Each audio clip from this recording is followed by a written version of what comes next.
Buen día, jóvenes. Denme un ok si escuchan. Buen día, sí, sí. Bueno, bien.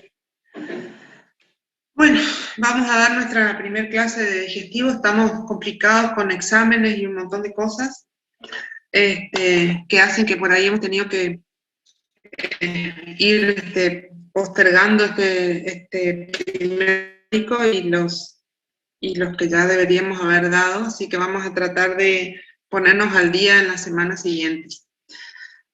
En primer lugar, antes de comenzar el tema, yo quería conversar un poquito con ustedes acerca de lo que ha pasado en la era de cardio, digamos, como para ver en qué podemos empezar a mejorar los resultados, ¿no? Particularmente, lo que pude ver es que de el número de alumnos totales, que son 300 y alguito, de 306 alumnos, 174 no se presentaron a rendir la era de cardio. Y quisiera preguntarles, que alguno por ahí pueda activar su micrófono y comentar, si tienen idea cuál fue el problema, digamos, si el problema fue que tenían otros exámenes, que por ahí pienso que pudo haber sido, o si hubo alguna otra cuestión que nosotros podríamos o pudiéramos tratar de mejorar en algún aspecto. Así que bueno, el que quiera hablar, activa su micrófono y lo comenta. Hola, doctora. Mi nombre es Jessica. Yo hice el ¿Sí? oral, pero para mí aparece que yo estaba ausente. Ahí te contesté, acabo de ver, fue un error al pasar la nota, ya se va a corregir. Bueno, gracias, doctora. ¿Ah? Profe, particularmente yo, por ejemplo, no me presenté porque rendía final de micro y creo que como esa semana coincidía justo los finales de cuarto. Ajá. Y bueno, es un poco lo que pensé. Buen día, profe. Doctora.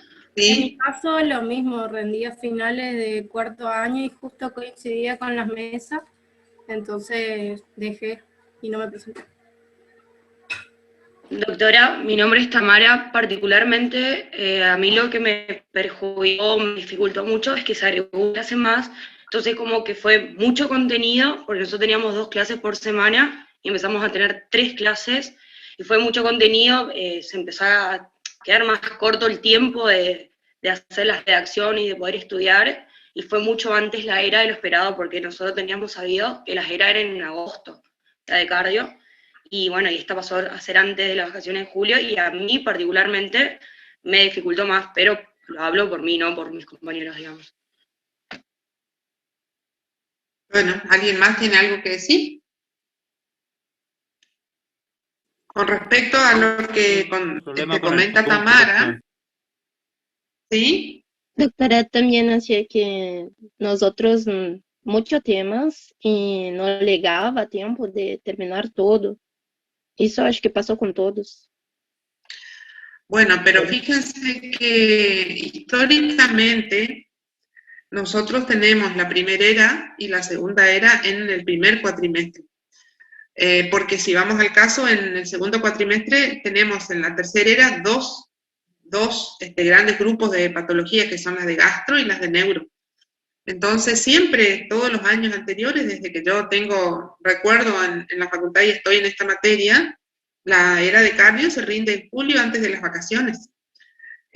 Con respecto a los 3 teóricos, en realidad fue un tema porque inicialmente nos retrasamos con algunos, nuevamente por exámenes y demás, pero los temas son los del programa, tratamos de que se dieran todos, y estaban, digamos, es el programa que manejamos siempre, digamos, o sea, no fue una cuestión de que agregamos temas, por una cuestión de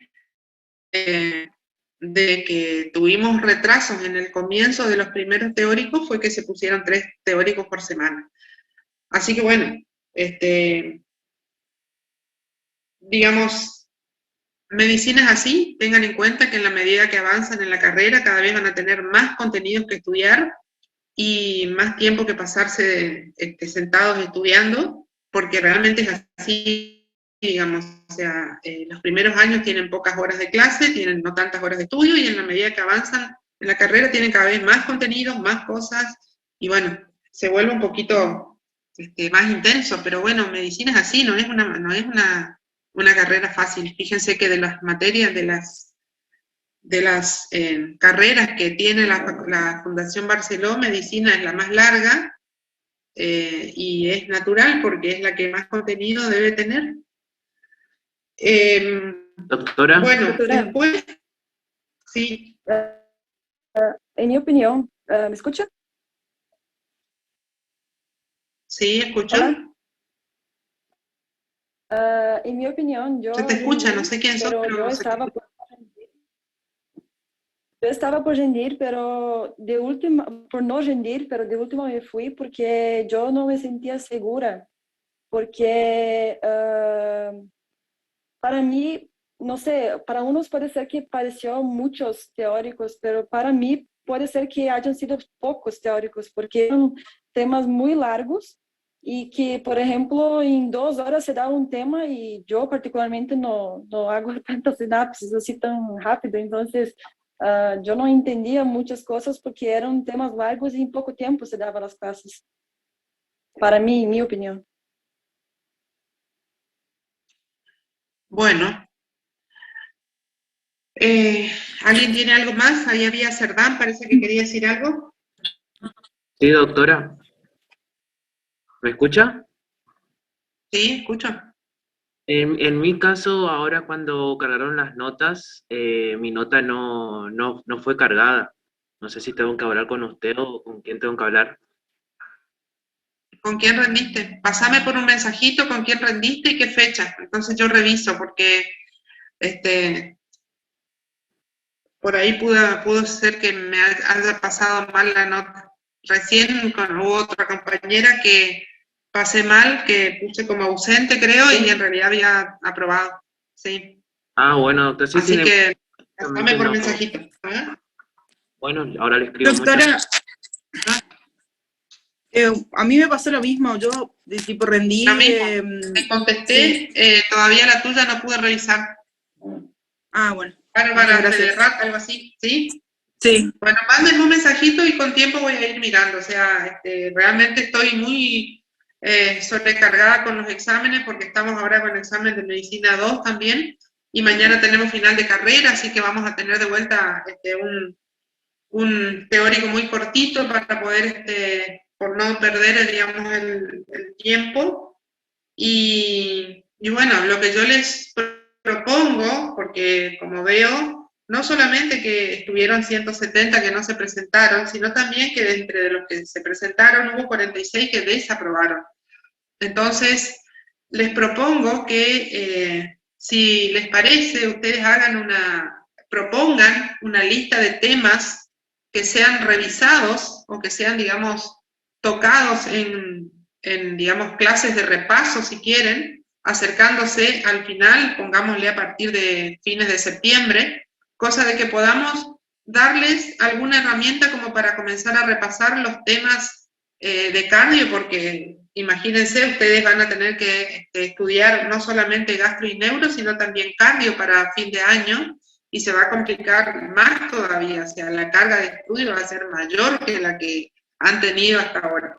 Así que, como digamos, intentando colaborar con el aprendizaje de ustedes en esta situación rara que tenemos de estar haciendo la Facultad de Medicina, si les interesa, podemos organizar algunas charlas de repaso con los doctores que dieron los teóricos o con algunos, conmigo o con algún otro de los docentes, para tratar de hacer hincapié en cuestiones por ahí que generen dudas, en cosas que por ahí requieran reforzar un poquito más. Así que les ofrezco eso, pídanlo con tiempo, de todos modos yo lo voy a tener en cuenta y vamos a tratar de por lo menos hacer, programar desde la materia, desde la coordinación de la materia, 2 o 3 por lo menos clases de repaso de los temas de carga.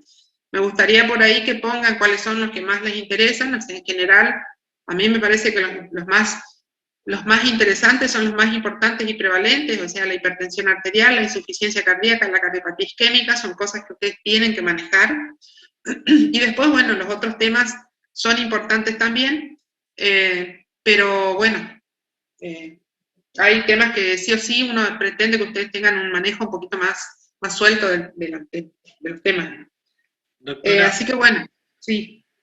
a mí en particular también lo que me pasó fue que vi una cierta falla en algunos docentes del práctico.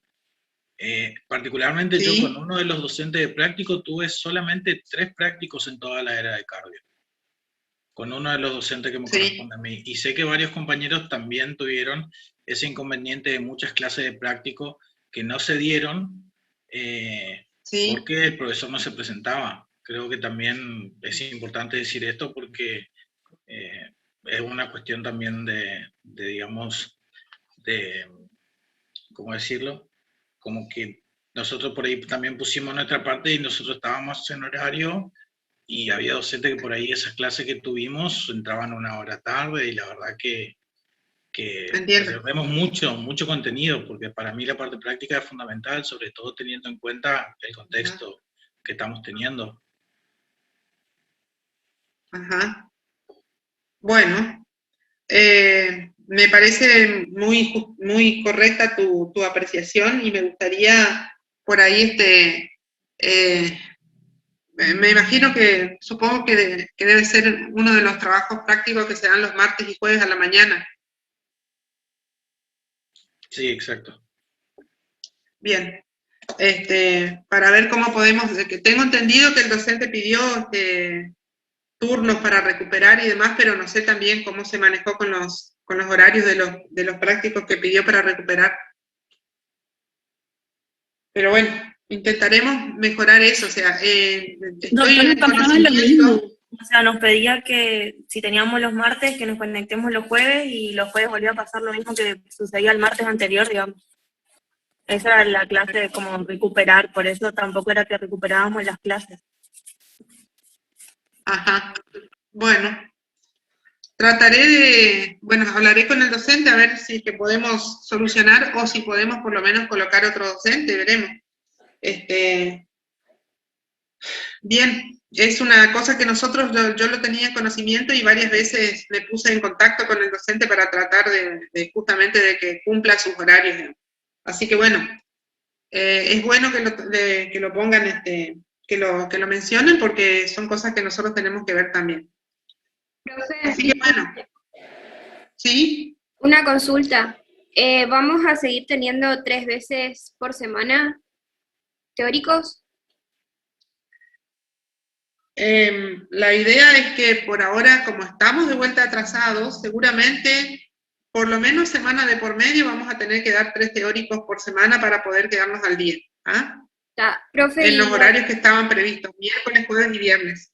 Otra cosa, yo sé que ustedes tienen la planilla después que nosotros rendimos nuestros orales y esos ustedes entregan a Bedelía y Bedelía son los que deberían de encargarse en subir nuestras notas. Sí. Nosotros, si es que se puede, queríamos pedirles a ustedes en tercera era y en los próximos recuperatorios para los chicos que tienen, que si esas planillas usted lo puede subir a la plataforma porque tuvimos que acercarnos a la facultad y hablar con los EDLs para que nos suban las notas. No, en realidad fue un problema mío. Las notas yo las presenté ayer o antes de ayer. O sea que, porque imagínense que también es una tarea bastante engorrosa hacerme con las notas de todos los docentes y tuve una pareja de docentes dentro de las cuales estaba el docente en cuestión que me plantean que no cumplen los horarios, que recién conseguí que me entregaran las notas antes de ayer. Por lo cual no quería presentar a medias porque si no después tengo que ir corrigiendo en 3 planillas de 110 alumnos las notas de cada uno, además. Así que por eso fue que se demoró. No fue problema de los bedeles ni de actas en la facultad, fue problema de los docentes que recién nos pudimos hacer con todas las notas antes de ayer. Y fíjense que aún con todo este tiempo corrigiendo, anotando, copiando y pasando, hay otros que estamos con inconvenientes en las notas, como esta chica Rodríguez Pompeu, como Cerdán, que en realidad tengo que fijarme a ver qué es lo que pasó. En general, si están desaprobados, yo les voy a mandar un mensaje diciéndole que están desaprobados, y si hubo un error en la nota y están aprobados, bueno, les voy a avisar y voy a cambiar después en el acta. Eso lleva un tiempo también, tengan paciencia, porque una vez que está corregida en el acta en papel que nosotros entregamos acá en la facultad, eso, como ya está cargada la nota en el CIGEU, tiene que ir a Buenos Aires, y desde Buenos Aires hacen el cambio. O sea que va a demorar una semana o unos días más para que le corrijan. Así que tengan paciencia en ese sentido, porque no es automático. O sea, una vez que yo cambie acá, va a demorar mínimamente una semana en que la nota aparezca corregida en el CIGEU. ¿Ah? Bueno, así que les propongo que ahora que ya supongo que habrán rendido y aprobado las materias de cuarto, se pongan todas las pilas para esta materia, que es una materia larga, es una materia que requiere que ustedes no solamente estudien el contenido del tema en cuestión, sino también que lo relacionen y repasen lo anterior, como puede ser el repaso anatómico, fisiopatológico, histológico y digamos, y semiológico. Igual nosotros tratamos siempre en la mayoría de las clases, por lo menos, en hacer una especie de repaso rápido de la parte general, lo que se atendió previamente en años anteriores, pero piensen ustedes que ahora ustedes tienen que usar todo ese conocimiento que adquirieron años antes en la solución o la resolución de una situación con una persona, con un paciente. Es muy difícil dar trabajos prácticos en este contexto. Yo lo que les propongo es que ustedes utilicen la información que hay en la plataforma. Yo veo que hay docentes muy motivados a que todos ustedes tengan algo de donde prenderse en esta situación que no podemos ver pacientes. Pero bueno, he visto, por ejemplo, los casitos clínicos que ha subido el doctor Honorat en lo que respecta a estos primeros temas de gastro, que están muy buenos. O sea, ustedes pueden a partir de ahí ir a repasar, ir a estudiar en el libro, hacer resúmenes, están muy buenos, digamos. Entonces, aprovechemos el material que algunos docentes suben a la plataforma para sacar provecho, para ir afianzando conocimientos. Así que bueno, les propongo que no dejen un día de no estudiar medicina interna, por lo menos tienen que sentarse 2 horas por día a leer esta materia, cosa de que lleguen a fin de año con la materia mediana leída, preparada, y que simplemente les quede a ustedes con el docente sacarse dudas de cosas que por ahí no tienen clara cómo es. ¿Ah? Así que, bueno, nos quedan 3 meses por el año, así que hay que... Sí, ¿qué otra más? Le quería contar si no existe la posibilidad de que cuando rindamos los orales no nos digan ahí si aprobamos o no aprobamos, para evitar todo este tipo de problemas y incertidumbre de que si no aprobamos, si no aprobamos. En mi caso, por ejemplo, que yo figura ausente, ahora no sé qué van a poner, o sea, por eso es como medio... Lo vamos a charlar.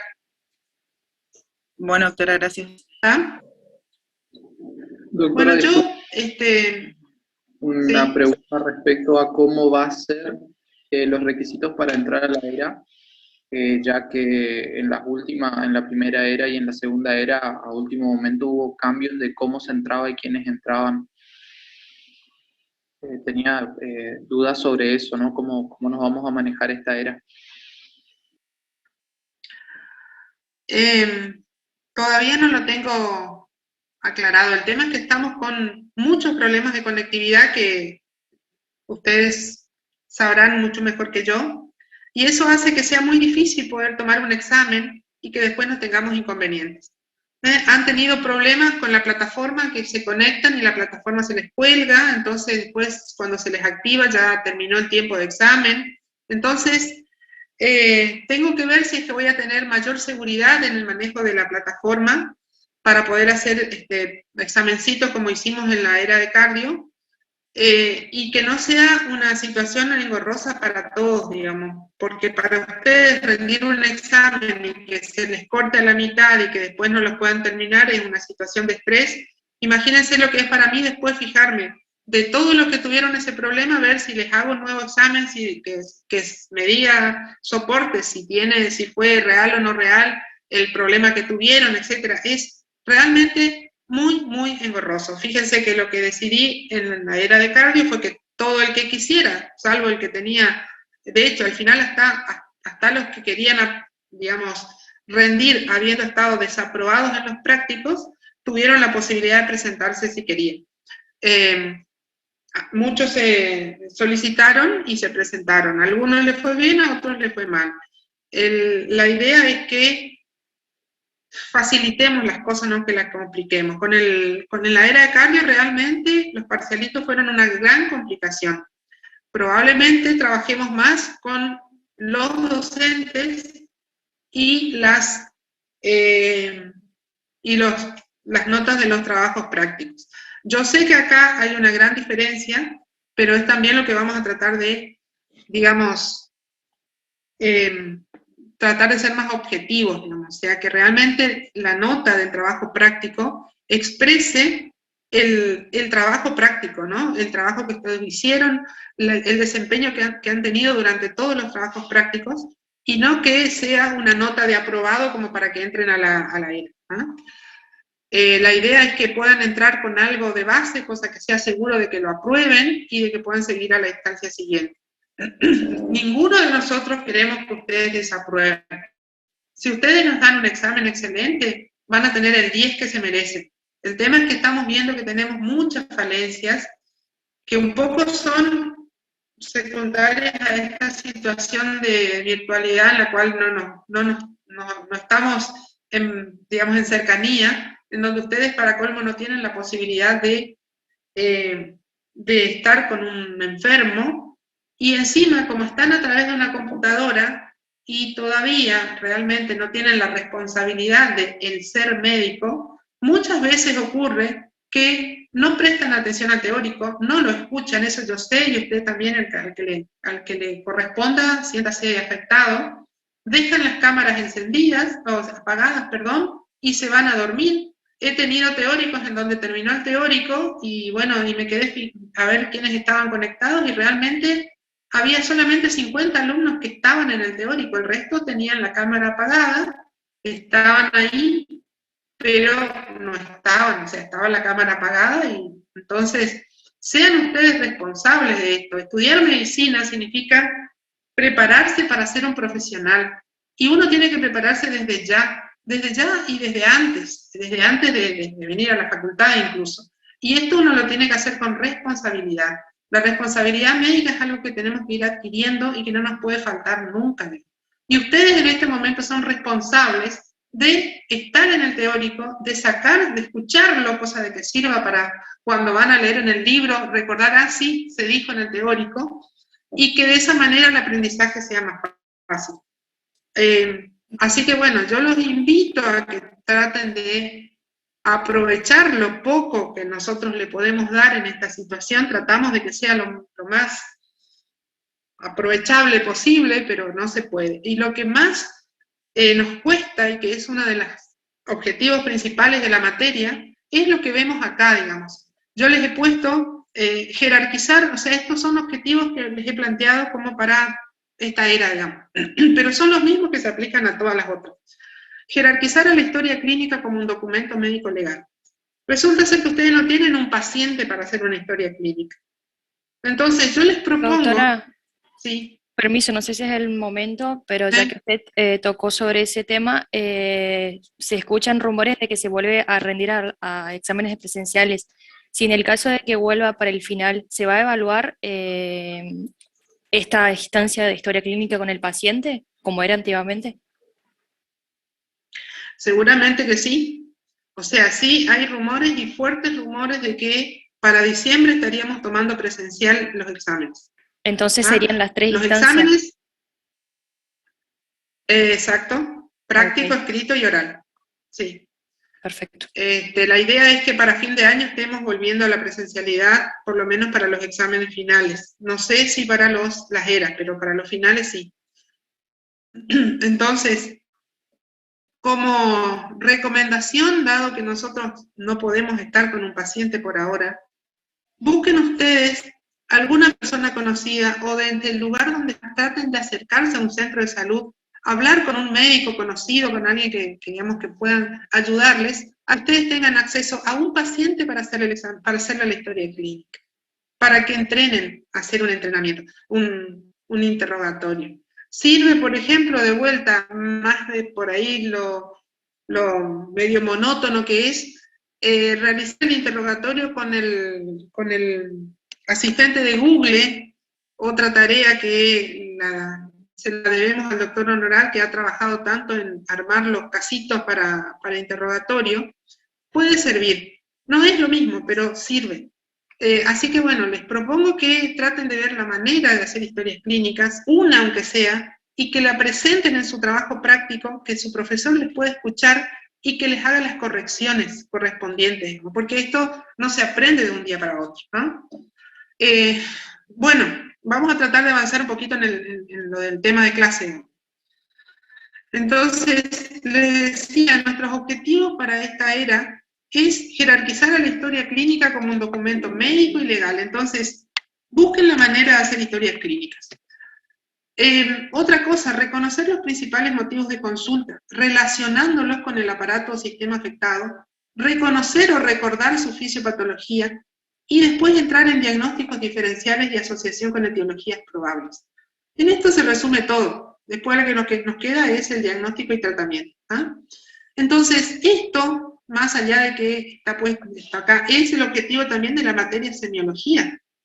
Entonces, nosotros acá volvemos a hacer hincapié en estas cosas.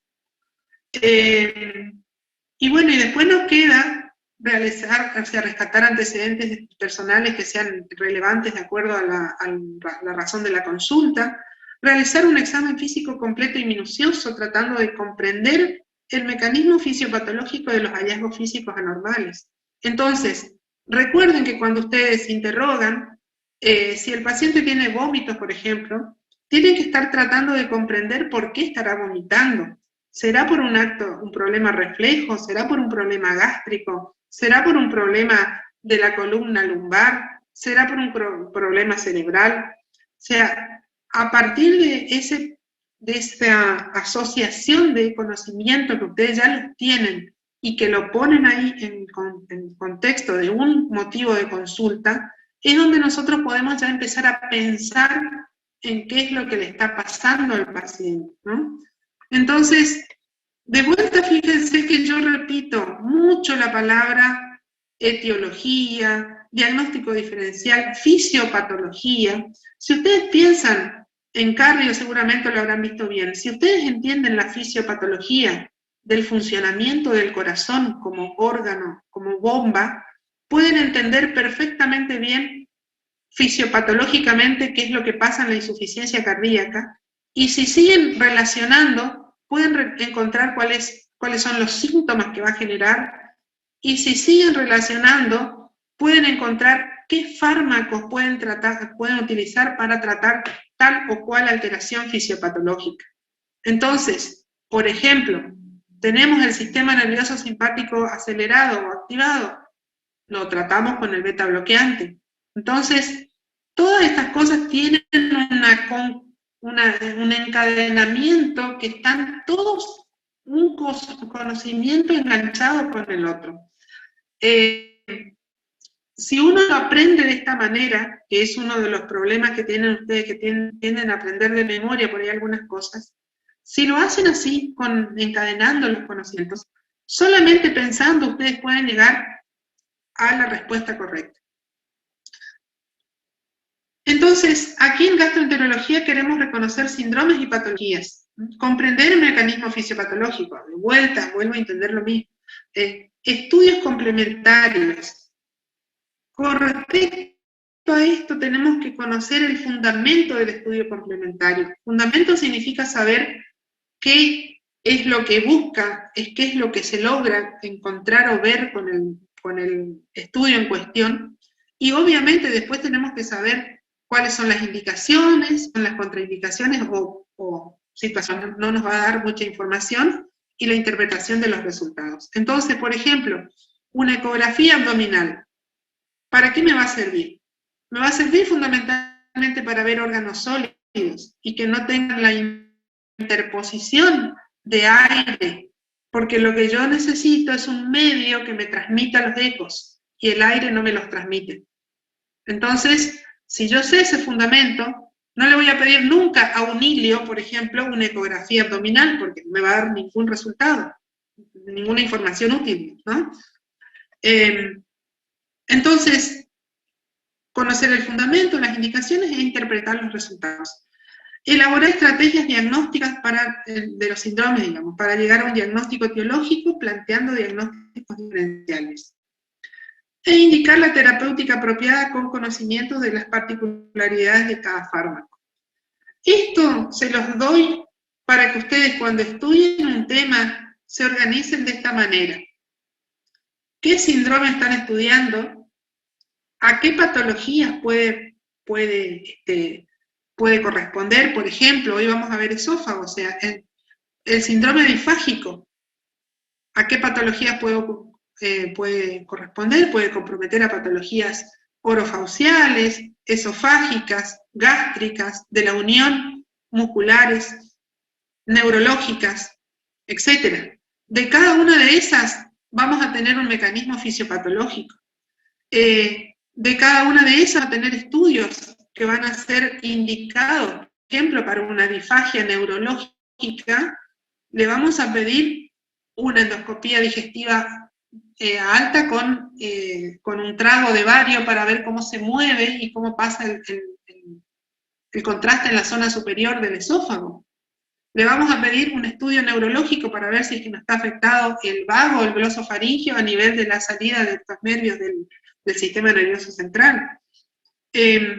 Entonces, ahí, ¿qué estudios le vamos a solicitar? Cuando le pedimos una tomografía, una resonancia de base de cráneo o del tronco cerebral.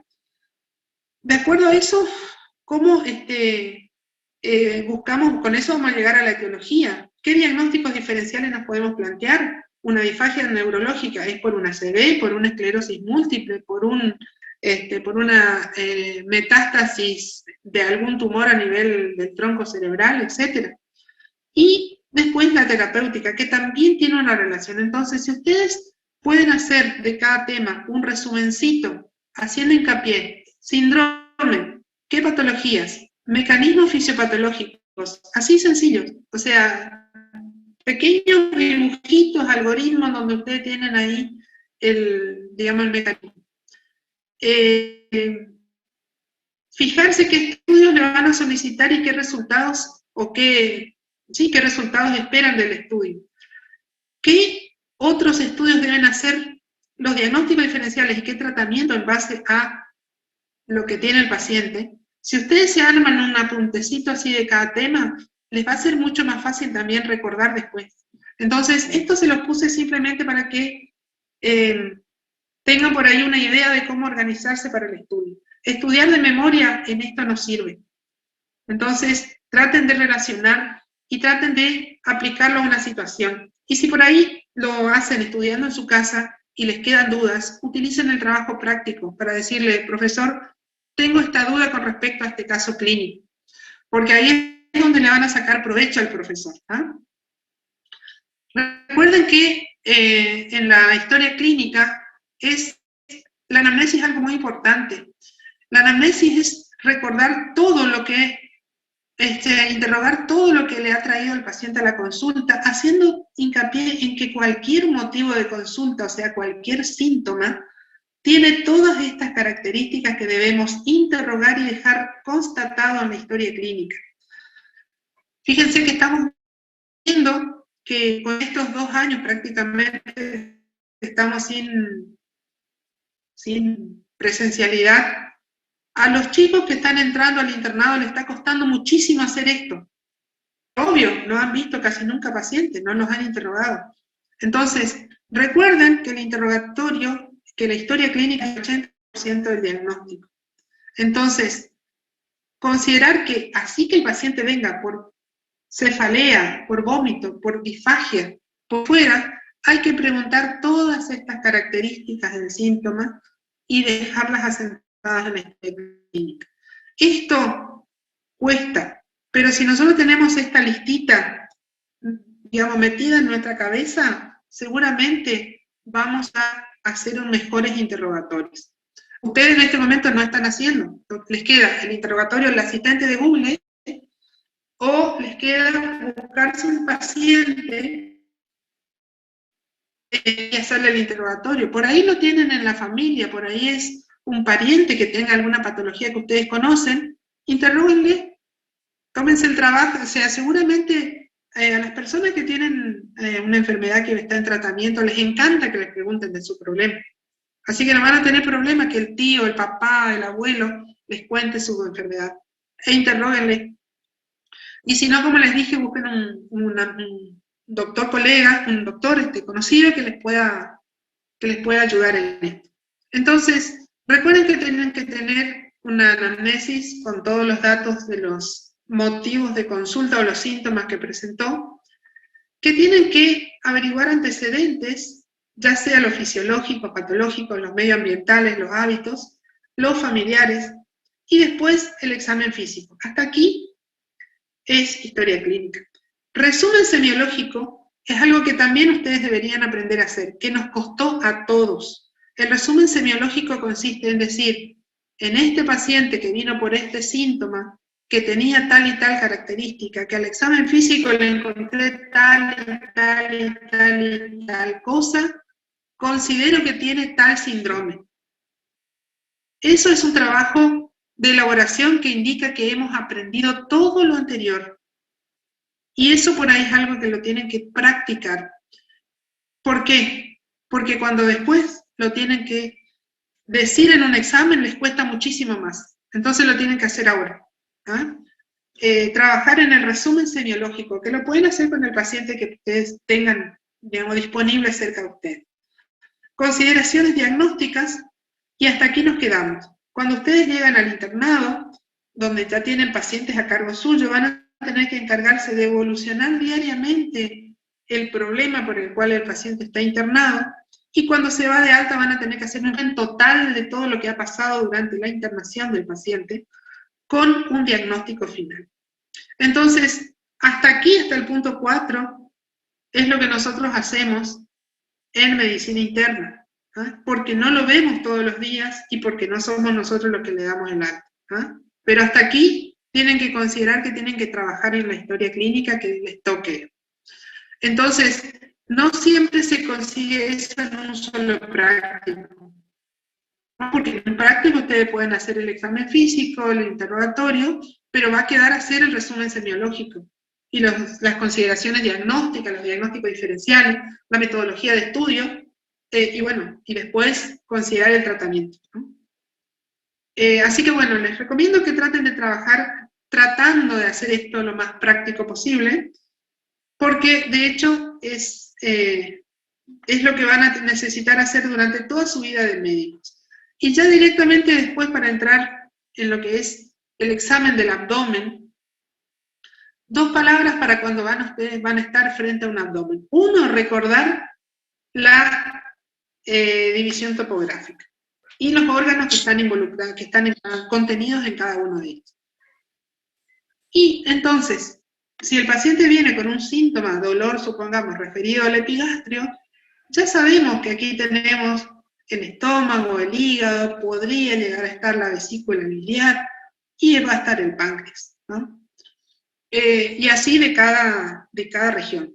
Y la otra cosa que yo les recomiendo, esto es particular mío, por eso les he puesto este corte transversal del abdomen, en donde ustedes piensen que cuando van a examinar una cavidad, un abdomen, tienen ustedes una serie de instancias a tener en cuenta, o sea, así como cuando en el corazón, lo primero en el tórax, de hecho, cuando jugábamos a los doctores, cuando éramos niñitos, lo primero que hacíamos era agarrar un estetoscopio y poner sobre la zona del corazón, lo primero que se nos ocurre cuando vemos una panza es ir a tocar la panza, pero no sabemos ni qué vamos a tocar.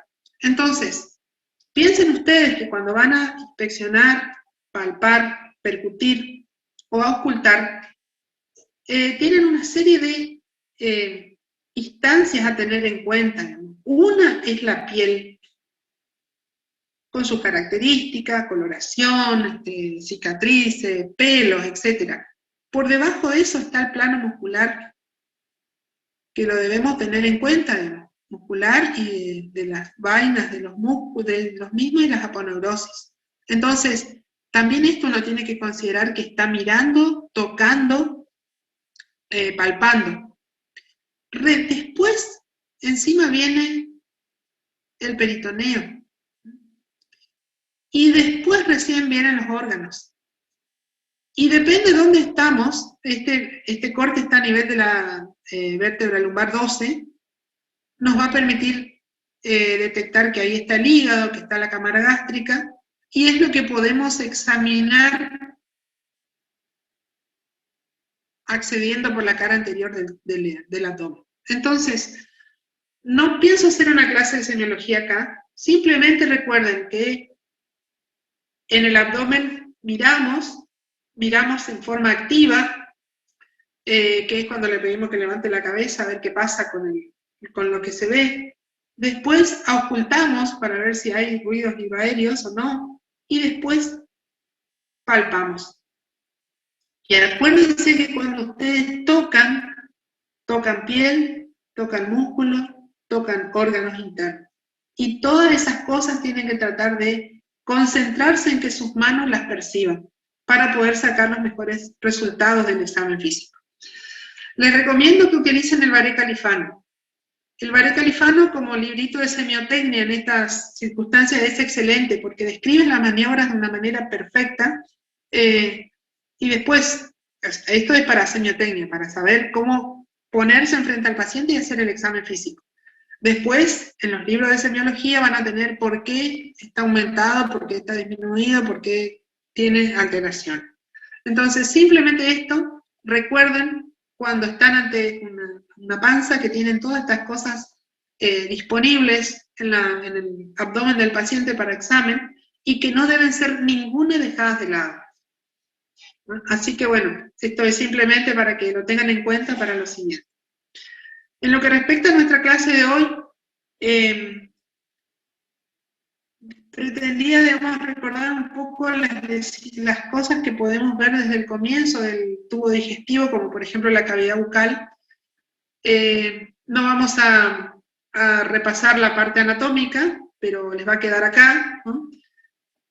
Al igual que la parte funcional, ¿no? En donde es importante la masticación, la mezcla, la secreción de saliva, la deglución, la gustación, la vocalización de las palabras, la respiración como funciones, los órganos anexos, las glándulas anexas que tenemos que saber dónde encontrarlas y hallarlas, pero básicamente tenemos que también recordar que pueden ser motivos de consulta. Entonces la glosalgia, el dolor de la lengua, la odinofagia, que está descrita como el dolor al tragar, el dolor de garganta, que es el dolor que está en las fauces todo el tiempo, o sea que por ahí se usan muchas veces como sinónimos ambos.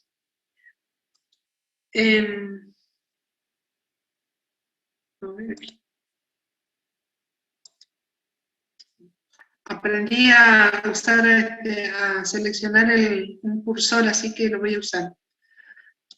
Puede ser que el paciente venga por dolor a nivel de las glándulas salivales.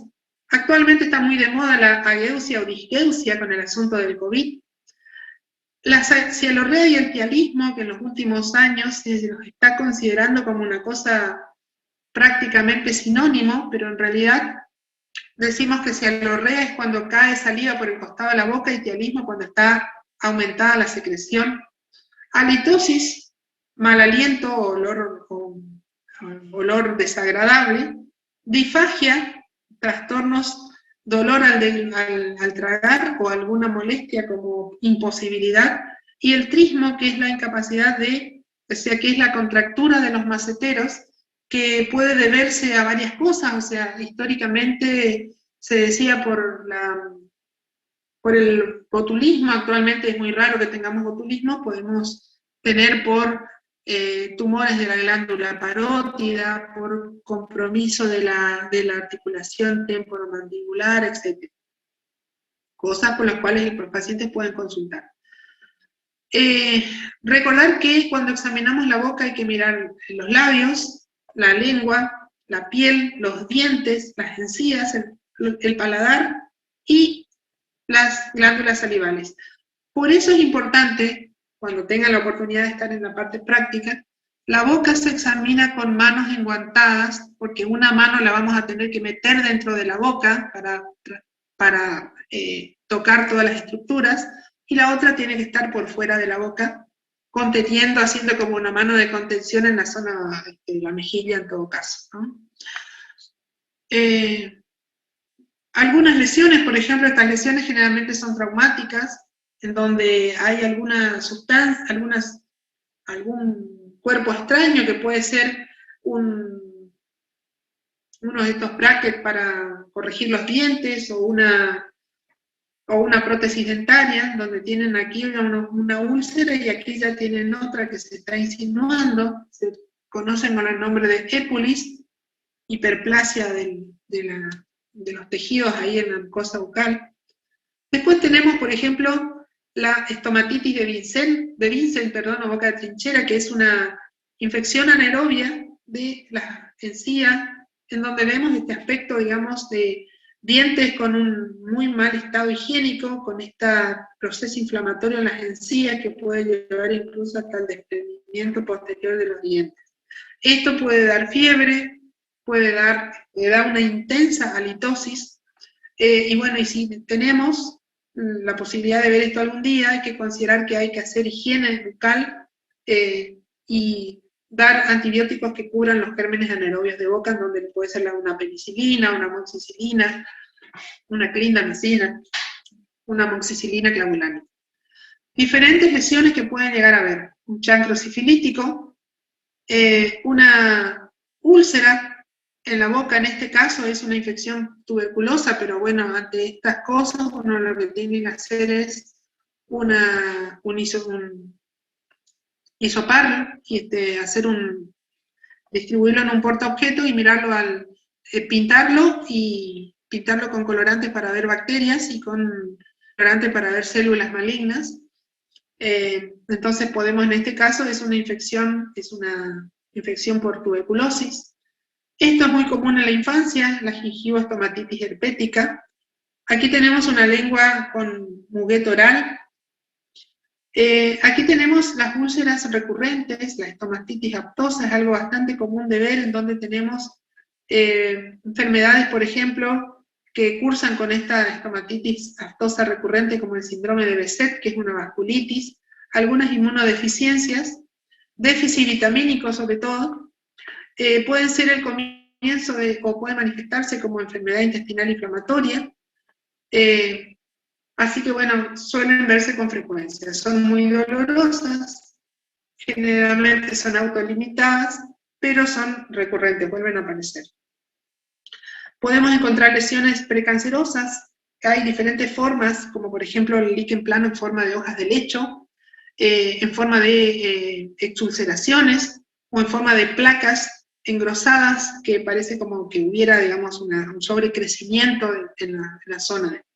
Podemos tener las keilitis, en donde son las lesiones en el borde de los labios, las leucoplasias, que son lesiones blancas, que están adheridas, que no se desprenden fácilmente y que en general son lesiones que se consideran premalignas, digamos. Es común en las personas que fuman, en los alcohólicos, en los que toman frecuentemente las bebidas muy calientes. El cáncer de boca es algo que uno debe considerar ante la presencia de lesiones como las que vimos, como las que les mencioné recién, o ya lesiones que van indurando induran el paladar, induran la encía, induran el paladar, los pilares del paladar, y son extremadamente dolorosos, ¿no? Los pacientes más expuestos serían, con más predisposición, son los tabaquistas y alcohólicos. Y bueno, hecho el diagnóstico, son lesiones que son muy difíciles de llegar en estadios curables, pero bueno, hay que hacer el diagnóstico. Llegamos a los síntomas. Halitosis. Las causas de la halitosis, o sea, el aliento fétido o mal aliento, pueden deberse a varias cosas y pueden deberse a procesos originados en varios lugares. En la cavidad oral, entonces tenemos todo lo que sea inflamación de las encías, inflamación de las zonas donde se implantan los dientes, inflamación de las amígdalas, caries, cáncer, abscesos, etc. Pero también tenemos lesiones localizadas en otro lugar. Esto, digamos, como causa del mal aliento por problemas en la boca, una muy común es la boca seca, por eso que una de las cosas que se recomienda siempre es tomar agua para mantener húmeda la boca. Es común que, por ejemplo, algunas dietas, sobre todo los que comen mucho ajo, mucha cebolla, tengan un aliento particular. Actualmente también está muy de moda, aunque es caro, así que no todos lo pueden conseguir, es comprar, por ejemplo, el aceite de pescados de mar, que son ricos en omega 3. Estos pacientes, ahí viene un remedio que es el Besalip, y que luego de tomar ese medicamento, esa cápsula en forma bastante prolongada, digamos, comienza a tener un aliento a pescado también en el paciente. Después tenemos la placa bacteriana por mala higiene, el crecimiento de bacterias durante la noche por proliferación bacteriana, no limpiar correctamente los dientes, y lo que se recomienda, estos son cartelitos de los odontólogos, utilizar pasta dental, cepillar no solamente los dientes, sino también las encías y la lengua, intentar aumentar la salivación para combatir la boca seca con chicles sin azúcar y beber agua. Después tenemos patologías de la nariz. Por ejemplo, no es extraño de ver cuerpos extraños que ingresan a la nariz sin darse cuenta. A veces suele ocurrir en pacientes con algún trastorno sensorio que inhalan un insecto o algún cuerpo extraño y que queda retenido, entonces genera acumulación de moco, pus, etc. Es común que las rinosinusitis crónicas generen también una halitosis, acompañada obviamente por la frecuencia aumentada de moco purulento. En nuestra zona, en nuestro país, todavía la lepra no se ha erradicado y siempre debe considerarse un diagnóstico diferencial ante una úlcera que aparece sin otra cosa. Nosotros debemos buscar la lepra, la leishmaniasis, como enfermedades que todavía son endémicas en nuestro país. Puede ser patología faríngea, que nos causa halitosis, puede ser patología laringotraqueal, como cuerpo extraño, como problemas pulmonares, como divertículos a nivel del esófago superior, como tumores a nivel del esófago o del estómago. Aquí no está puesto, pero por ejemplo, la acalasia, con la formación de una gran cantidad de saliva, restos de alimentos y demás, genera una intensa halitosis. Digamos, son las diferentes alteraciones, digamos. ¿Cómo vamos a estudiar nosotros a un paciente con halitosis? No es tan complicado, porque generalmente el paciente viene con halitosis y algo más. Pero bueno, en base al algo más, veremos si es importante primero iniciar con un examen otorrinolaringológico, en el caso de rinosinusitis, laringitis, traqueitis, etc. Un examen odontológico y estomatológico. Estomatológico se refiere a un examen exhaustivo de la boca, en donde nos tenemos que poner guante, pedirle que abra la boca y meter el dedo y examinar. Podemos necesitar una radiografía de tórax, una endoscopía, y un test para detectar disminución de la secreción salival, que es el test de Schreiber, que se utiliza para detectar el síndrome Zika o síndrome de Sjögren. Y puede ser una medida, digamos, terapéutica la administración de vitamina C, porque la vitamina C nos mejora el trofismo de los epitelios. Debemos considerar que algunas veces hay personas que son muy obsesivas, entonces es como que parece que encuentran mal olor en todos lados. Otros en donde no encontramos ninguna causa y el paciente no tiene esa obsesión, y después la que realmente tiene. Entonces, puede ser fisiológica transitoria, por ejemplo, la extracción de un diente, un proceso infeccioso que está bajo tratamiento, y tenemos que ver si esos procesos son orales o si son extraorales en el caso de que persista, ¿no? El otro síntoma común es la serostomía. Fíjense que en la población adulta mayor, después de los 50 años, el 40% de los pacientes tienen en algún momento sensación de boca seca. Y uno diría, ¿qué pasa? Es porque están viejos. Y no. La vejez puede ser, en parte, pero básicamente tiene que ver con medicación que reciben. Muchos medicamentos antihipertensivos, antidiabéticos, para todo, o sea, medicación, digamos, por diferentes procesos mórbidos, alteran el gusto y disminuyen la secreción salival. Si fuera un paciente diabético, la diabetes en sí nos genera trastornos funcionales en la salivación. Y después tenemos otras situaciones, ¿no? El exceso de consumo de alimentos con hidrato de carbono, la dentadura en mal estado, el estrés, los trastornos, son trastornos comunes, digamos, que van a dar serostomía. Uno diría, bueno, ¿cómo hacemos? ¿Cómo hacemos para solucionar? Vamos a ver que hay maneras bastante sencillas.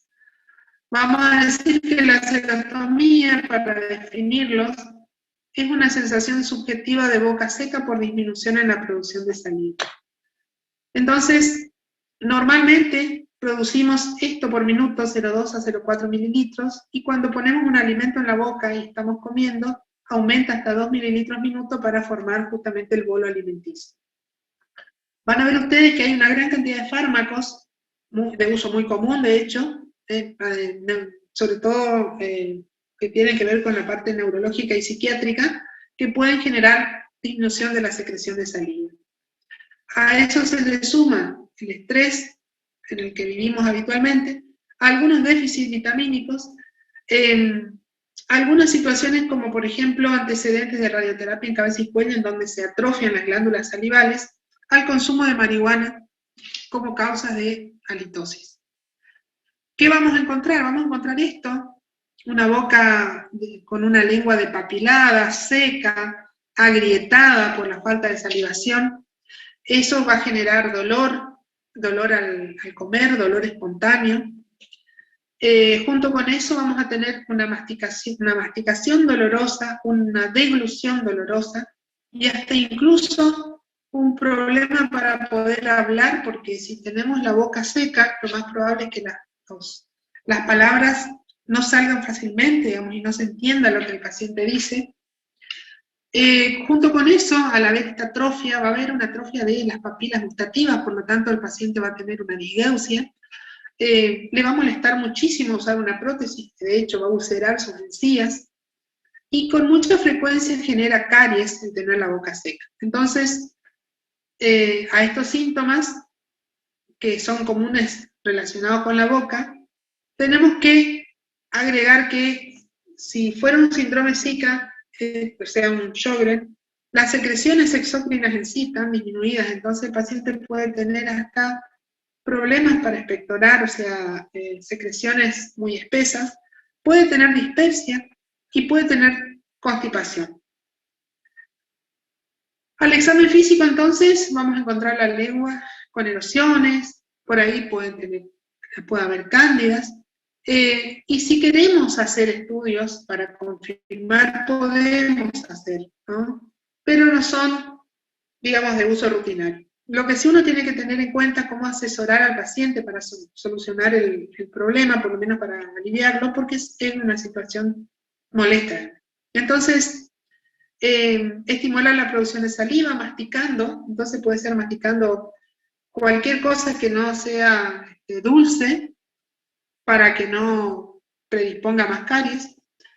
En general, los caramelos ácidos son muy estimulantes de la secreción de las glándulas salivales. Utilizar sustitutos de la saliva, hacer una higiene dentaria eficiente, digamos, fijarse si no hay alguna medicación y si es factible que sea la medicación, suspenderla o cambiar por otra que no genere, y podemos utilizar la pilocarpina que viene en gotas y en comprimidos como tratamiento, digamos, para estimular al parasimpático y de esta manera favorecer la secreción de saliva. El otro síntoma sería la cialorrea. Como les dije, muchas veces se utilizan como sinónimos, pero la cialorrea es cuando nosotros vemos que escurre saliva por el costado de la boca, ¿no? Es normal en los niños, ¿no? Cuando les decimos que son, digamos, que tienen esa baba digamos, que es normal, que hay que estar limpiándola, pero si persiste más allá de la primera infancia, hay que considerar que puede haber algún trastorno. Las causas más frecuentes a tener en cuenta dentro de lo que nos interesa a nosotros, por ejemplo, en la enfermedad de Parkinson y los parkinsonismos, las demencias, temas que vamos a ver en neurología, los accidentes cerebrovasculares, y después tenemos enfermedades que vamos a ver en la clase siguiente, como el reflujo gastroesofágico, como infecciones en la cavidad oral, como medicamentos depresores del sistema nervioso central. Entonces, hay tratamiento, nuevamente, vamos a hacer exactamente al revés que cuando teníamos la boca seca, entonces acá le vamos a poner antagonistas del parasimpático que se pueden colocar en la boca antes de dormir. Se puede utilizar anticolinérgicos como el bromuro de peratropio en forma de spray nasal. Ya lo conocieron, el bromuro de peratropio en el tratamiento del EPOC y del asma. Y como tratamiento segunda línea podemos utilizar el glipopirrolato, que se utiliza en comprimidos, y la telazocina, que es un bloqueante alfa, simpático, que se utiliza, por lo tanto, me va a generar un aumento de la salivación, pues un antagonista alfa 1, y ayudaría, digamos, a que disminuya la producción de saliva. Entonces, si se puede y funciona, hay que mantener el medicamento. Entonces tenemos la opción de la atropina, del bromuro de peratropio en forma de buches, el glicopirrolato o la telazocina en forma de comprimidos.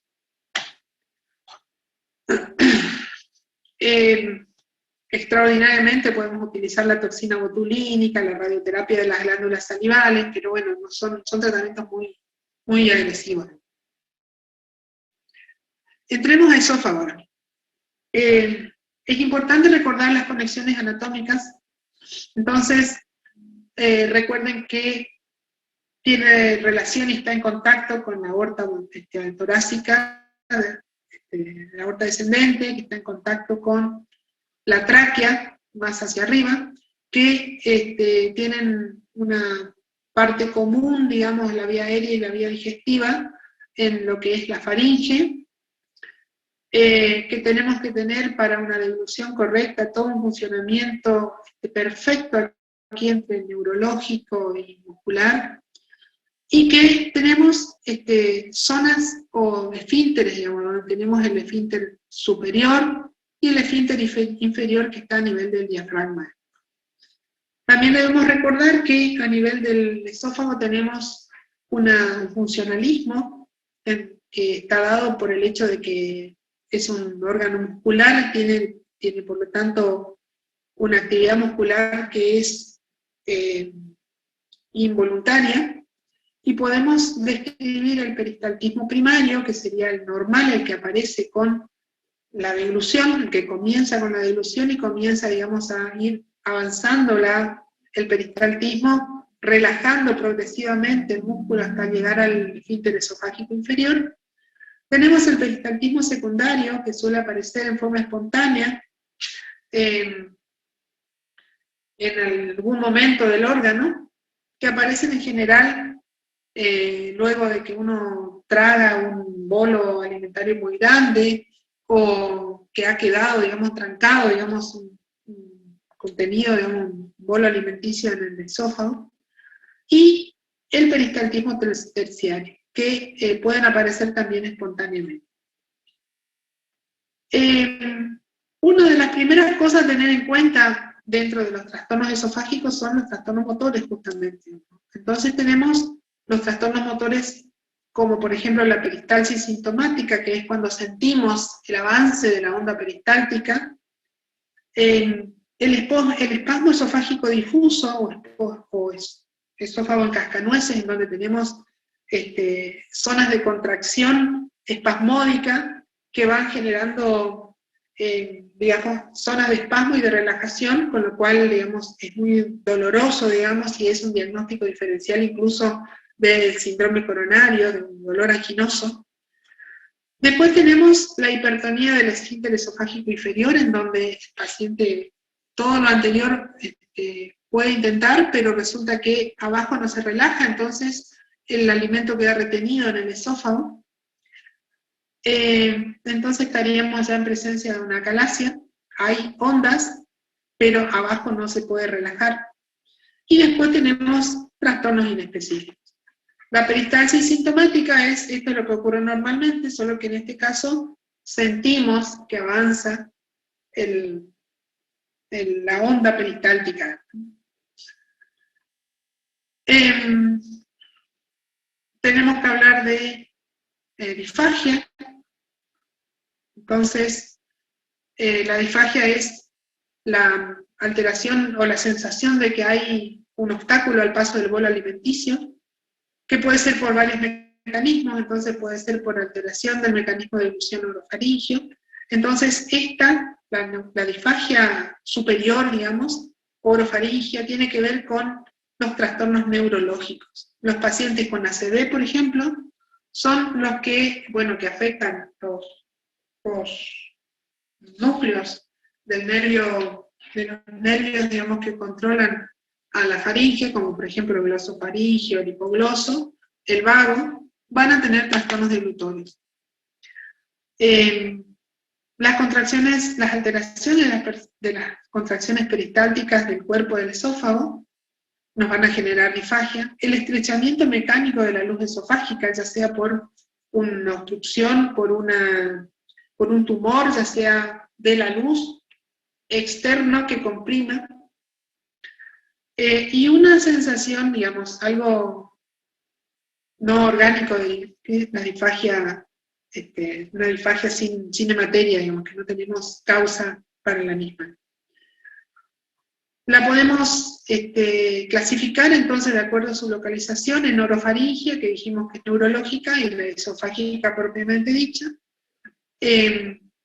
La esofágica podemos dividirla en mecánica y motora, donde la mecánica sería la obstrucción por alguna causa, digamos, tumor, estrechez, y que tiene una progresión muy característica, porque primero va a ser para los sólidos, y por último va a ser para los líquidos.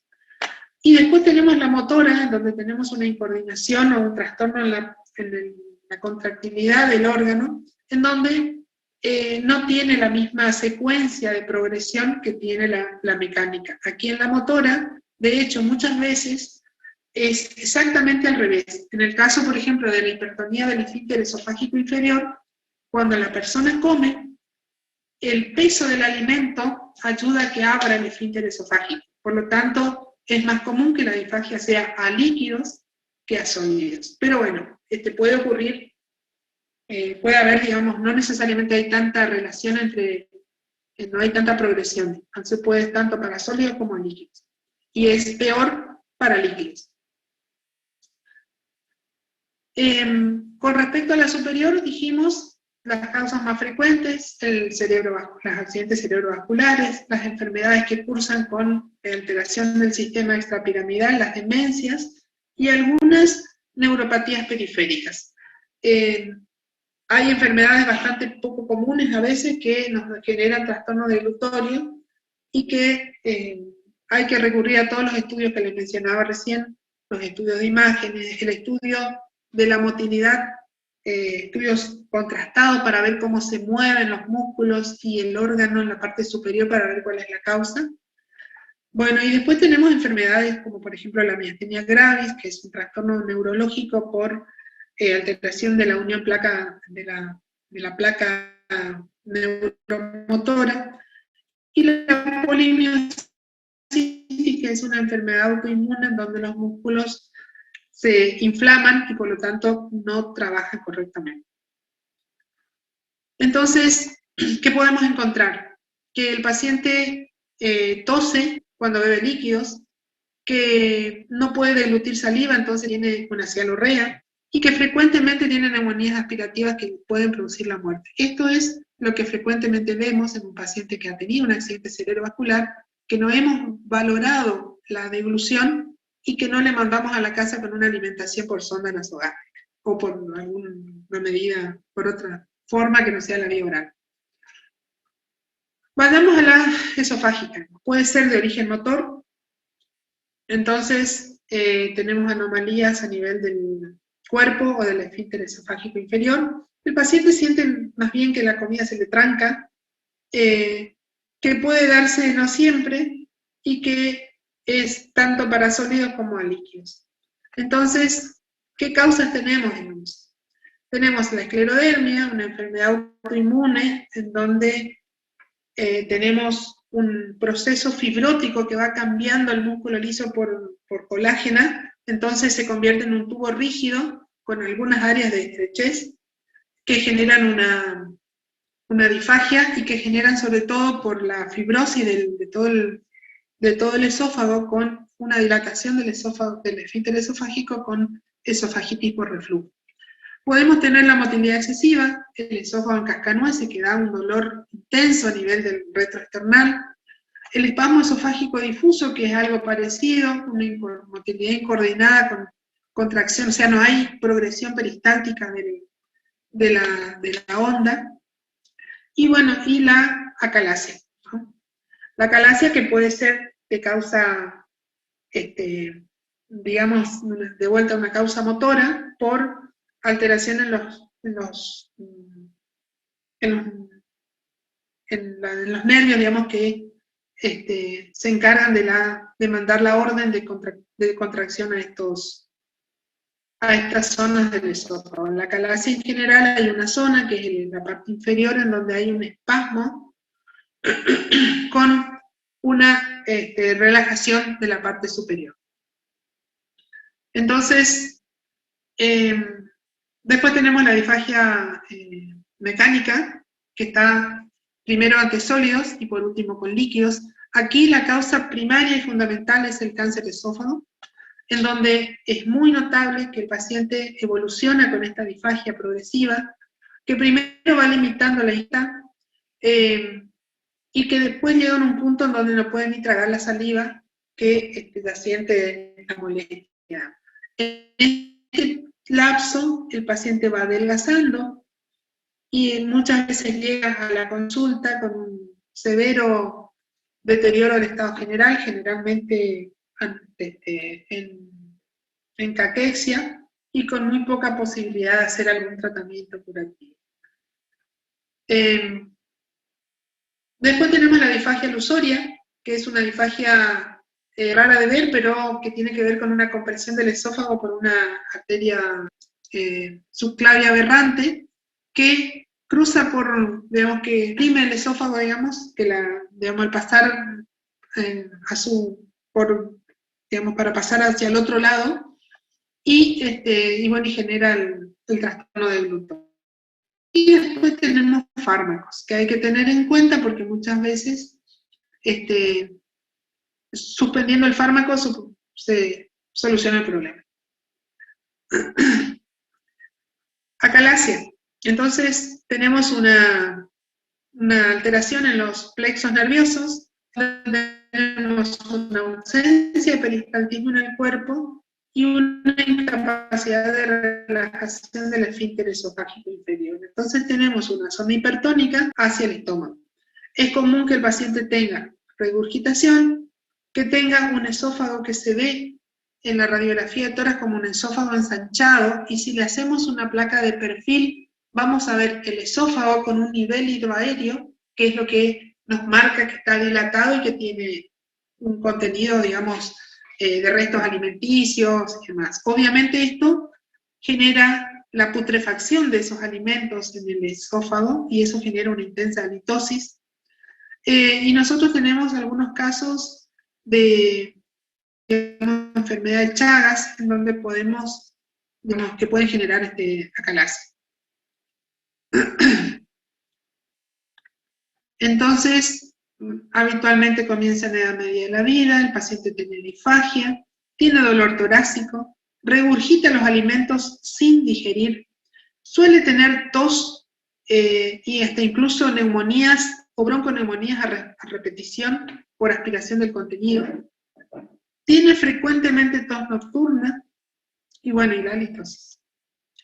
Vamos a hacer, ante la sospecha, una radiografía simple de frente y perfil, una seriada de esófago gastrodenal con la técnica del doble contraste, en donde vamos a ver lo que ustedes siempre, digamos, van a encontrar en todos los lugares, como la parte final que se ve del esófago en cola de ratón o en pico de pájaro, que es en la zona donde se estenosa, donde queda el espasmo de la parte inferior, generalmente el esfínter esofágico inferior. Actualmente la endoscopía permite, digamos, ver, tomar biopsias, hasta incluso tratar de vencer el lugar o hacer inyección de toxina botulínica para tratar de relajar la zona. Entonces aquí ya ven radiografía de tórax, aquí se ve la dilatación del mediastino. Lo ideal sería ver, como les decía, el perfil, porque en el perfil vamos a ver bien el esófago y el nivel hidroaéreo que da que da el contenido esofágico.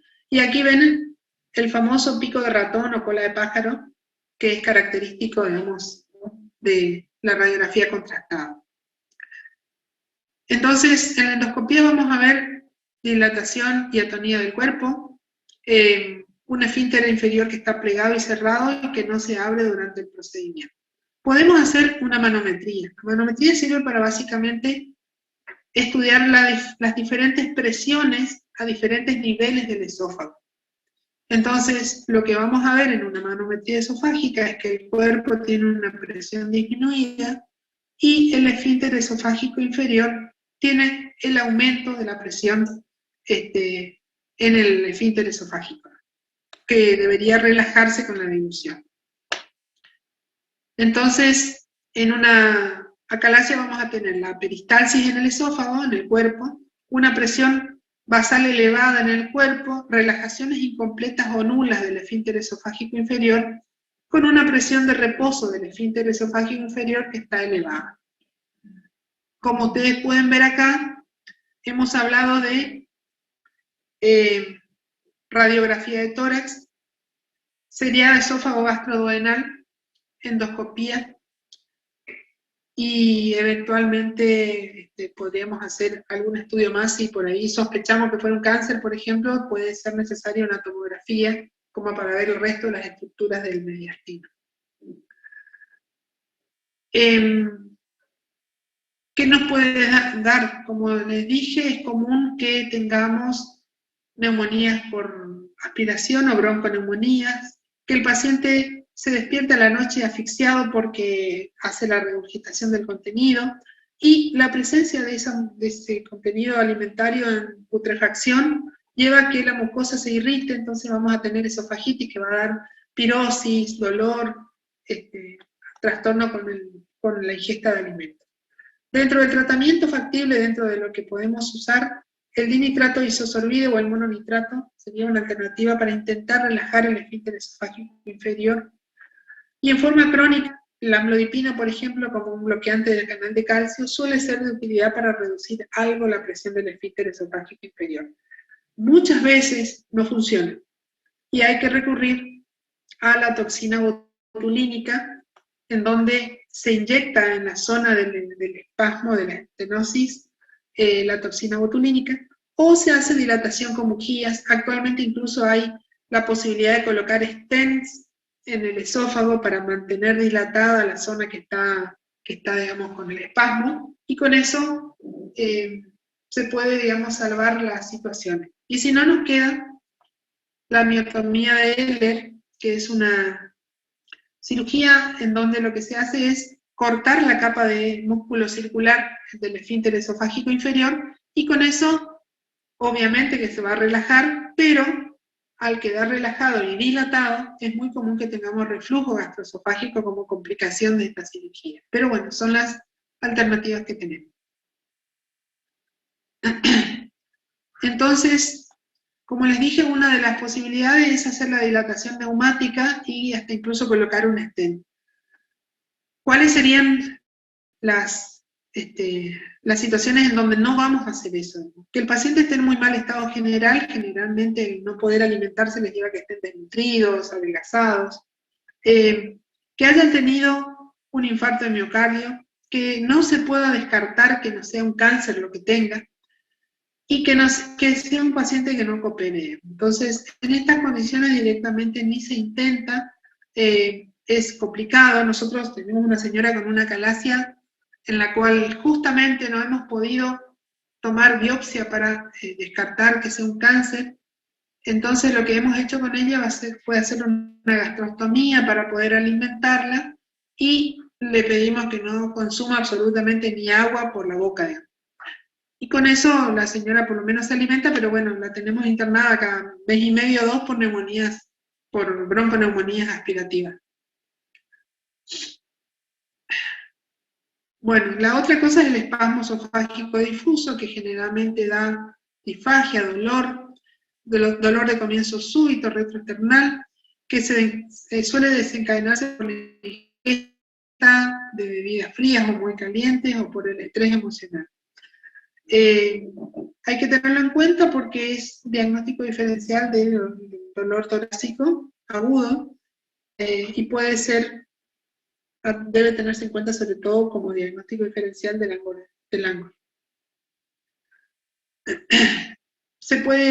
La metodología de estudio es básicamente en todas la misma, ¿no? Una radiografía contrastada, o sea, una seriada esófago-gástrica, y una endoscopía, tanto para el espasmo esofágico difuso como para el esófago en cascanueces, que tienen un tratamiento muy similar. El esfínter esofágico hiperintenso es más o menos igual, nos va a generar una calasia igual que la calasia típica. Voy a pasar un poquito esto. Después tenemos las infecciones, las esofagitis. Es común la esofagitis por cándida. Encima en estos últimos años, el uso de medicación para la gastritis en forma de, bueno, ahora la ranitidina ya no se comercializa más, pero sí tenemos los inhibidores de bomba de protones que nos alteran el pH y que predisponen a la proliferación de cándida. De todos modos, es más común que tengamos en pacientes inmunosuprimidos, que estén en tratamiento quimioterápico por algún tumor, los diabéticos. En ellos es más común que tengamos candidiasis esofágica. El paciente va a venir quejándose de deglución dolorosa, muchas veces directamente viene con no puede comer, vienen adelgazados, y parece que incluso uno piensa que puede ser una cosa más grave, y en realidad se hace la endoscopía, se ve las lesiones, se hace el tratamiento y el proceso desaparece. Entonces, siempre es importante no solamente tomar muestra para cultivos, para directo, para ver la cándida, sino también cultivarlas, porque vamos a ver que hay especies de cándidas que no funcionan inicialmente con el fluconazol y hay que usar otro tipo de antimicóticos. Y además, muchas veces pueden ser lesiones, hay que establecer el diagnóstico diferencial con el herpes y el citomegalovirus, que dan lesiones bastante parecidas. En el caso de la esofagitis por cándida, se debe usar fluconazol. En general son 100 miligramos por día durante una semana mínimo, y asociado a los buches de nistatina, que La nistatina es un antimicótico que hace, en este caso, efecto local. Se debe hacer buches y tragar varias veces al día como agregado al fluconazol.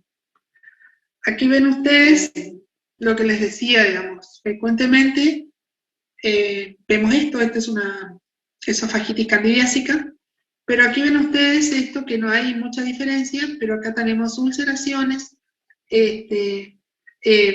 ulceraciones más grandes, que son más típicas de la esofagitis por citomegalovirus y por herpes, en donde es importante hacer, cuando tenemos estas lesiones, la biopsia del borde de la úlcera y del fondo de la úlcera, porque va a ser, digamos, en las por citomegalo, nos van a dar en un lugar positividad y las herpéticas más en el fondo de la úlcera. Entonces, aquí, si las lesiones son herpéticas, es más común que sean en el borde, y si son por citomegalo, más del fondo. Obviamente estas cosas se producen en pacientes que tienen claramente una inmunodepresión. Tiene que hacerse, digamos, hecho el diagnóstico. Fíjense lo importante de hacer el diagnóstico. El tratamiento es completamente diferente. Y si no se trata, podemos tener perforación esofágica, infección viral diseminada, lo cual puede poner riesgo vital al paciente. El tratamiento es con aciclovir intravenoso. Podemos utilizar después para completar el valaciclovir oral durante 10 días de tratamiento. Y eventualmente en los resistentes el Foscarnet, que es otro antiviral para esta situación.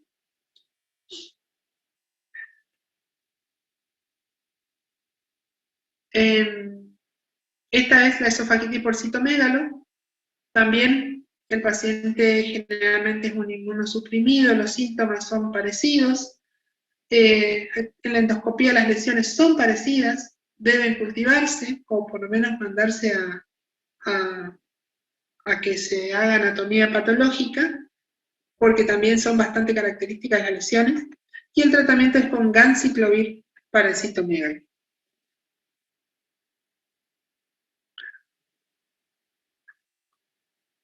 Después tenemos la esofagitis por cáusticos, bastante común en los niños, generalmente por la lavandina o por los destapacañerías, que los chicos van y tocan y pueden tragar, y bueno, pueden tener lesiones gravísimas, en donde depende la magnitud de la ingesta y el tiempo de permanencia del mismo, vamos a tener diferentes grados. Por ejemplo, el primer grado que afecta solo la parte superficial, el segundo grado que afecta toda la mucosa, la submucosa y la capa muscular, que van generando, que generan un cuadro agudo, digamos, bastante dramático, con dolor, sangrado, y que va después a cicatrizar con estenosis del esófago. Y el tercer grado, que directamente afecta toda la pared y ya destruye la pared y avanza hacia el resto del mediastino, generando una mediastinitis.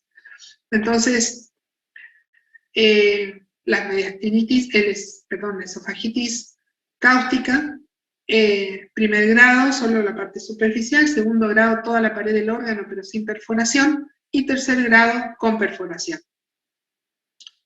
No hay mucho que hacer. El paciente va a venir con síntomas que pueden incluso llegar, digamos, con una muerte, muriéndose, digamos, por la mediastinitis. Vamos a ver que no podemos hacer estudios endoscópicos porque la pared del órgano está tan friable que uno puede perforar con el procedimiento, entonces no se debe hacer. Sí, radiografía, tomografía, para ver, digamos, compromiso del órgano y de los órganos vecinos. Si hay perforación, claramente hay que entrar con cirugía para tratar de solucionar la perforación. Se puede utilizar corticoides, antibióticos profilácticos y claramente nutrición a través de una gastrostomía, mientras que cicatriza el daño esofágico. El paciente puede quedar con una estenosis esofágica, o una o múltiple, o puede devenir en esa zona un cáncer de estómago o de esófago muchos años después.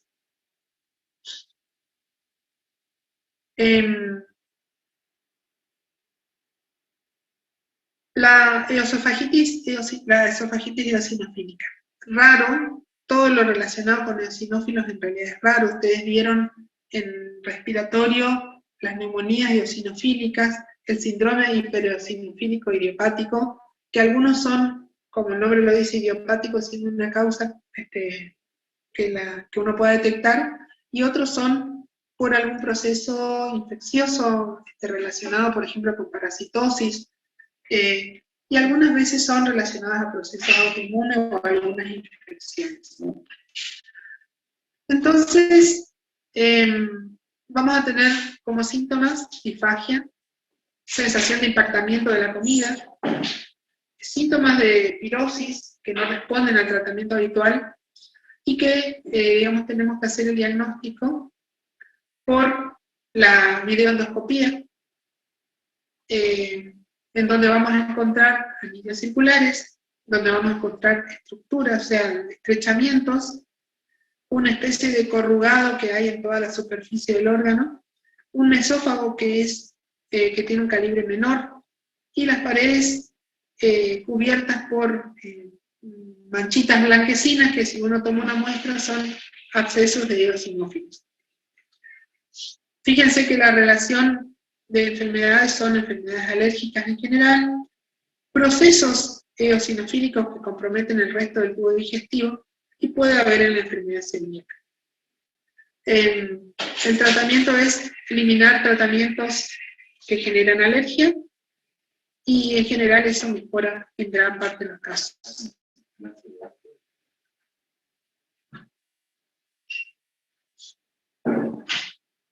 El diagnóstico se hace cuando en la biopsia encontramos 15 o más eosinófilos por campo de 400 por. Entonces, el tratamiento es dietético y posteriormente el corticoide. El corticoide puede ser en forma de tópicos, entonces el propionato de fluticasona, el mismo que se utiliza para el asma, solo que en vez de hacerlo en aerosol, se ingiere. Hay geles viscosos de budesonide que también pueden usarse, y los pacientes luego de 6 a 8 semanas deben repetirse la endoscopia para ver si hay respuesta histológica al tratamiento.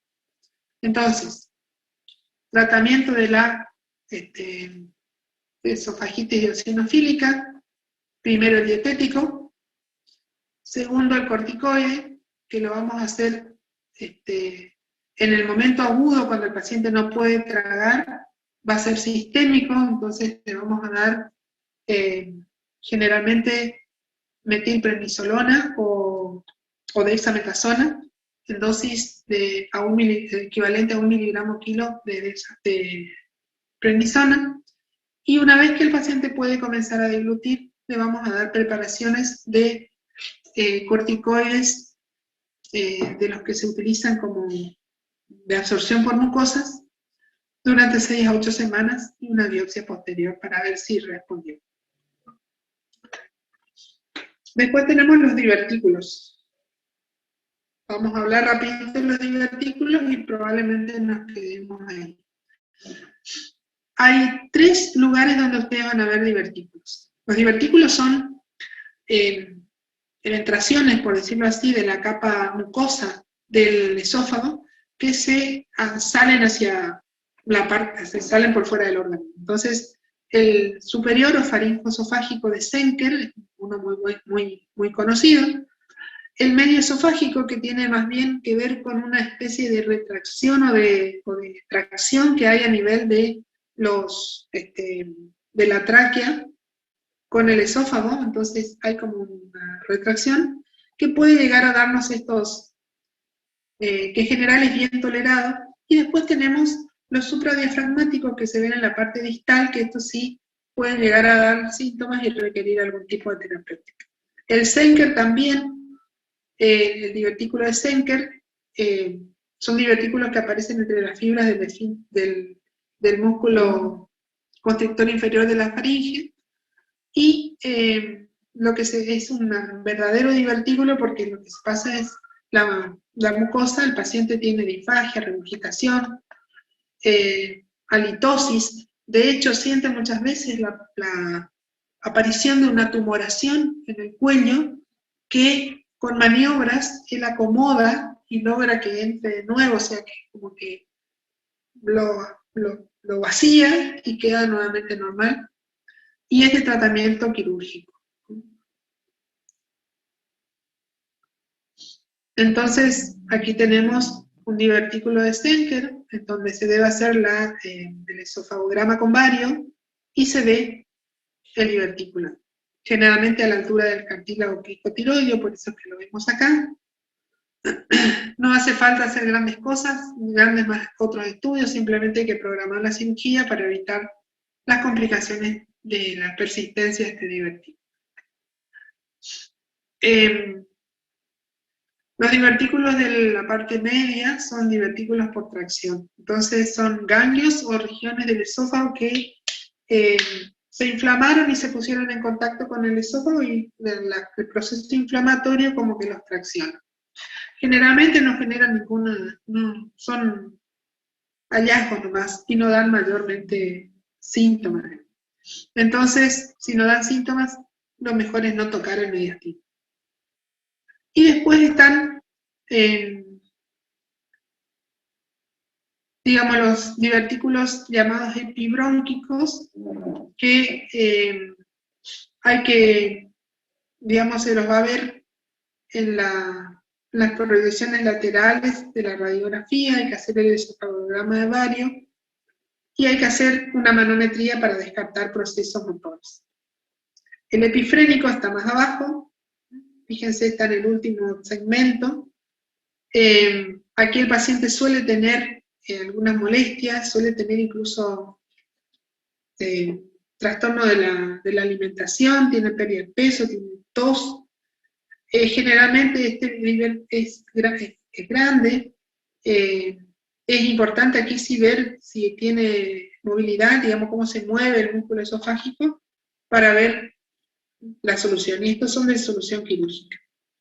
Entonces, para terminar, tenemos el faringoesofágico de Stenker, generalmente sintomático, generalmente de tratamiento quirúrgico, se considera un divertículo por pulsión, y que de no tratar genera molestias importantes. El medio esofágico, que en general las 3 capas del esófago se van hacia afuera porque tiene un mecanismo por tracción, y generalmente no pasa nada. Y después tenemos el epifrénico, que también se encuentra en el esófago distal, generalmente a izquierda, generalmente con hernia hiatal, y muchas veces requiere una resolución quirúrgica. Bueno, y dejo acá porque estamos en hora y muchos de ustedes tienen práctico, así que seguiremos mañana a las 12. ¿Alguna pregunta? ¿La próxima clase de reflujo gastroesofágico, doctora?